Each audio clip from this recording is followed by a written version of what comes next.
Welcome back to Stupid State Stories, where we chronicle the chronic catastrophes of coercive governance. I'm Chuck. And I'm Megan. And today we're talking about something that gets me harder than an economist who actually understands praxeology.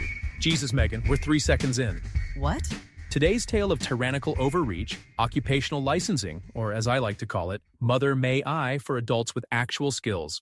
Nothing says consumer protection like forcing someone to beg the state for permission to braid hair or fix your transmission. Let's start with the obvious absurdity. In 1950, about 5% of workers needed government permission to do their jobs. Today, try 30%. That's not an evolution. That's an explosion of bureaucratic bull butt bombs. And it's not like consumers were dying in droves from unlicensed hair braiders in 1949. But somehow, somewhere, some state senator's wife got a bad perm. And boom, now you need 1,600 hours of training to touch someone's scalp.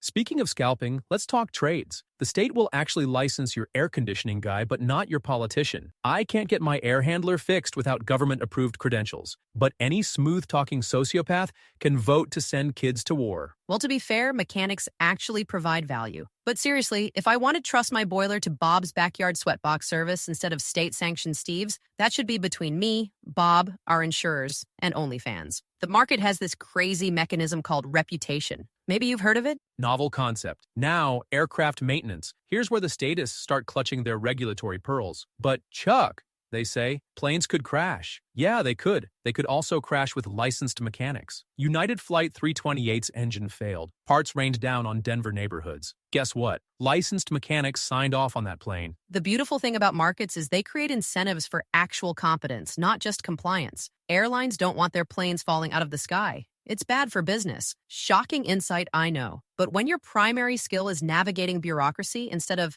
keeping planes airborne, you get regulatory theater instead of real safety.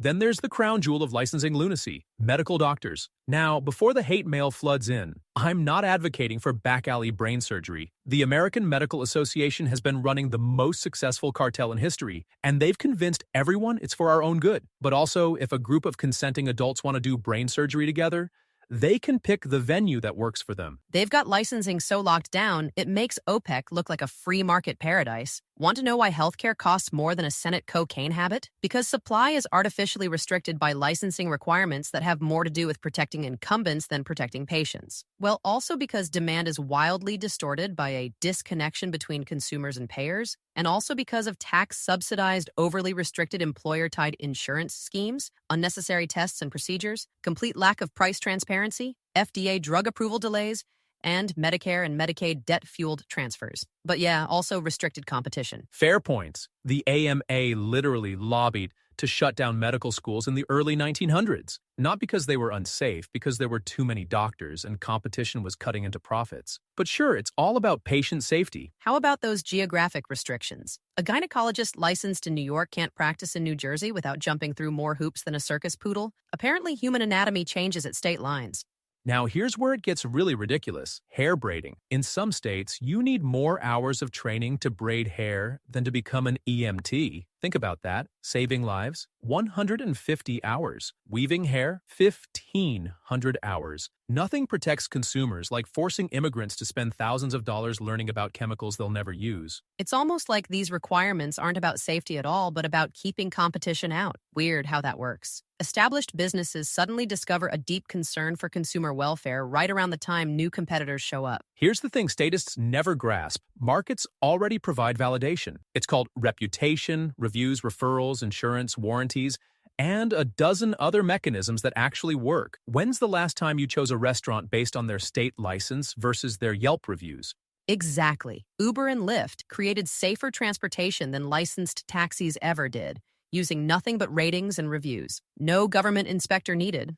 Just market feedback and liability incentives. Turns out people don't want to get robbed or crash, so they reward good service and punish bad service. Revolutionary stuff. Professional associations, industry standards, certification programs, all of these can exist without government coercion. The difference is choice. With private certification, you can choose your standards. With state licensing, you get whatever the political process produces, which is usually the worst of all possible worlds. And private standards actually evolve. State licensing is like regulatory priapism. Once erected, it never changes except to get more restricted. Private standards adapt to technology, consumer preferences, and market conditions. Government standards adapt to, well, whoever has the best lobbyists. Insurance companies have skin in the game. They actually care if your doctor is competent because they have to pay for malpractice. The state licensing board, they just care about accumulating power, fees, and avoiding bad headlines. So here's what we've learned today. Occupational licensing is a protection racket cosplaying as consumer protection. It's incumbent businesses using government force to keep out competition, wrapped in the rhetoric of public welfare. We don't need permission to work. We need validation of skills. The market provides that through reputation, certification, insurance, and good old-fashioned customer choice. The state provides barriers, bureaucracy, and benefits for the well-connected. Every licensing requirement is a barrier to entry, especially for the poor, immigrants, and anyone who doesn't have the time or money to navigate regulatory mazes. It's economic exclusion with a government stamp of approval. Want real consumer protection? Let people choose their own level of risk, hold service providers liable for their mistakes, and let reputation and market forces sort competence from incompetence. Until next time, remember, the state doesn't want to protect you from bad service. It wants to protect entrenched power. Now, if you'll excuse me, I need to go get my hair tangled by someone who actually knows what they're doing, legal or not. I think you mean braided? I know what I said.